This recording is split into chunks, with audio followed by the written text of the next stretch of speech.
कभी कभी ऐसा लगता है ना कि सब कुछ गलत होते जा रहा है, कुछ भी सही नहीं हो रहा है। हर चीज आपके हाथ से फिसलती जा रही है और आप कुछ नहीं कर पा रहे हो। आप हताश हो जाते हो, भगवान को दोष देने लगते हो कि ऐसा मेरे साथ ही क्यों हो रहा है। लेकिन आप एक चीज भूल जाते हो कि आपने एक बड़ा सपना देखा है और उस बड़े सपने की कीमत है एक बड़ा इंतजार, एक बड़ा इम्तिहान। और ऐसे ही एक बड़ा इम्तिहान दे रहा था एक लड़का जिसका नाम था संजू सैमसन। 11 साल का इंतजार और उसके बाद वर्ल्ड कप टूर्नामेंट में खेलने का मौका मिला। और जब मौका मिला तो अपने बल्ले से सिर्फ रन नहीं बनाए बल्कि अपने सारे सपने पूरे कर लिए। हाय, मैं हूं आरजे अर्पित और आप देख रहे हैं स्पोर्ट्स मार्क। हम वो मार्क करते हैं जो बाकी छोड़ देते हैं। 11 साल, हमारे पूरे 11 साल से इंटरनेशनल क्रिकेट खेल रहा था ये बंदा। टैलेंट में किसी से कम नहीं था, क्लास बेमिसाल थी।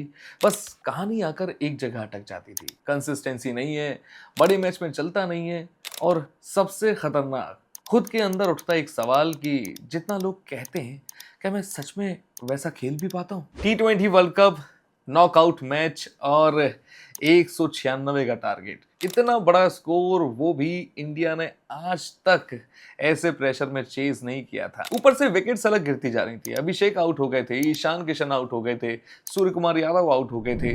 तो स्कोरबोर्ड सिर्फ रन्स नहीं दिखा रहा था, वो असल में दिखा रहा था डर जो टीम इंडिया में पैदा होते जा रहा था धीरे धीरे। वहीं दूसरी तरफ खड़ा था एक बंदा जिसकी आंखों में डर नहीं था। वो घबरा नहीं रहा था, ना चिल्ला रहा था, बस वो देख रहा था और समझ रहा था। क्योंकि उसे पता था आज का दिन स्टार्ट करने का नहीं है, आज का दिन फिनिश करने का है। पोस्ट मैच प्रेजेंटेशन में संजू सैमसन ने एक बात कही जो सिर्फ क्रिकेट नहीं बल्कि जिंदगी समझाती है। उन्होंने कहा कि मैंने अपने बहुत सारे सेल्फ डाउट्स को टैकल किया। मतलब आप सोचो, 11 साल का फ्रस्ट्रेशन, मिस्ड चांसेस, बेंच पे बैठना और लोगों के सवाल, सब कुछ एक ही बार में उस रात में उनके सामने खड़े थे और सबको वो एक साथ टैकल किए जा रहे थे। इस बार संजू सैमसन हारना नहीं चाहते थे, इस बार संजू सैमसन भागना नहीं चाहते थे।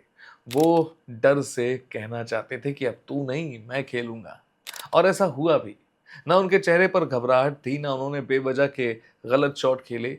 रुक कर खेला, समझ के खेला और एक एक रन ऐसे जोड़ा जैसे वो स्कोर नहीं, खुद को जोड़ रहे हैं। उस दिन संजू सैमसन ने सिर्फ 97 रन की पारी नहीं खेली बल्कि अपने डर को हरा दिया। उस दिन संजू सैमसन ने साबित किया कि टैलेंट तो पहले से ही था, लेकिन उनका मेन कैरेक्टर अब सामने आया है। इसलिए कहते हैं कि कुछ कहानियां सेंचुरी से पूरी नहीं होती हैं बल्कि हिम्मत से पूरी होती है।